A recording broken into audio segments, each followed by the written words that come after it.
What do you like about John Butler? I think he's a really great guy. We've gotten to know him really well over the course of the season. And I think my favorite thing about him is his mind. I think he's just super advanced with his knowledge of the game, and I think he does a really good job at passing that knowledge on to us.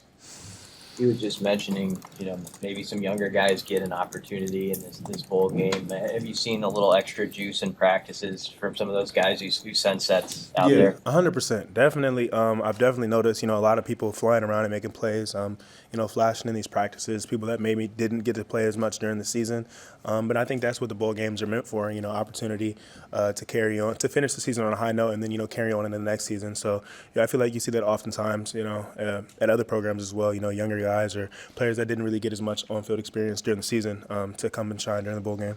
Are you guys excited? How excited are guys to go to New York? What's the vibe to get? Me personally, I'm extremely excited. New York has always been a place that I've wanted to go to, and then like spending the holiday season out there. You always see like a movies, like they be in New York, for Christmas and stuff. So I've always wanted to do that. So it's like a bucket list thing. So I'm really excited to go out there and play. And then as for the team, it's the first time we've been to a bowl game in a long time. So everybody's excited about that. But the fact that we get to go to New York is, I think, is really cool. What's on your bucket list? I got to go to Central Park. I don't really know what else they got. I got to go get a chopped cheese. I'm not sure what else they got. I got to check it out. See what's. Oh, and I got to see a play. If I can see a play, I want to do that. I know they got that. I saw Hamilton last time I was in New York. They got the Michael Jackson play. I want to see that play.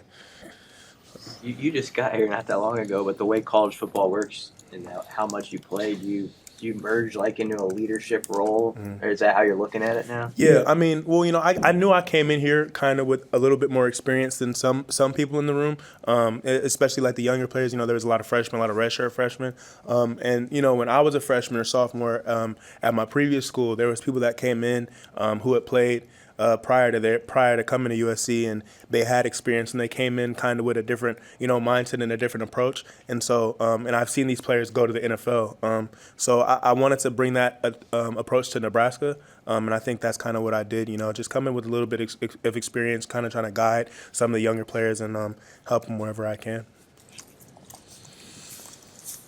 Sure. So, what do you think of the matchup? You guys are playing an ACC team.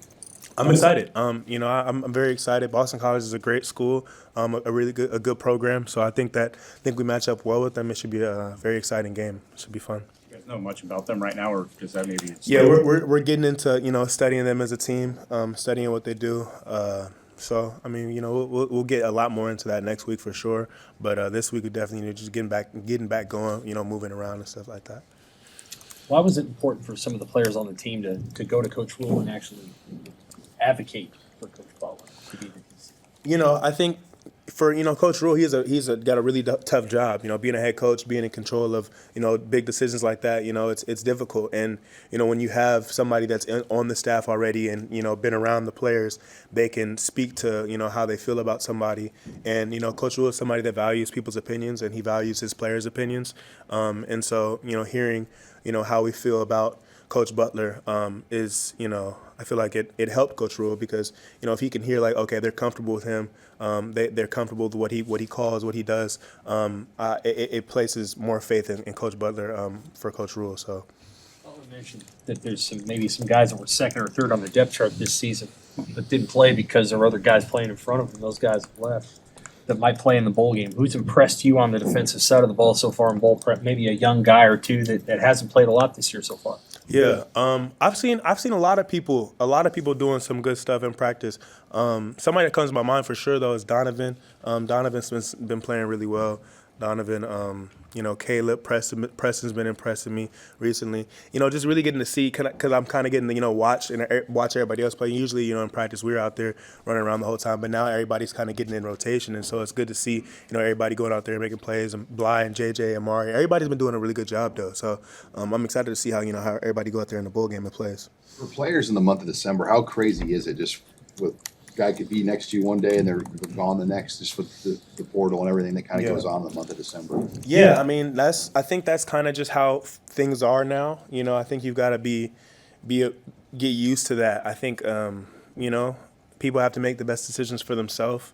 And at the end of the day, like we all have goals, and if somebody feels like that, their opportunity to reach their goal is somewhere else, then you can't do anything but respect that, and support them through that and wish them the best and whatever it is that they decide to do. So I think it's just, it's a part of the game now.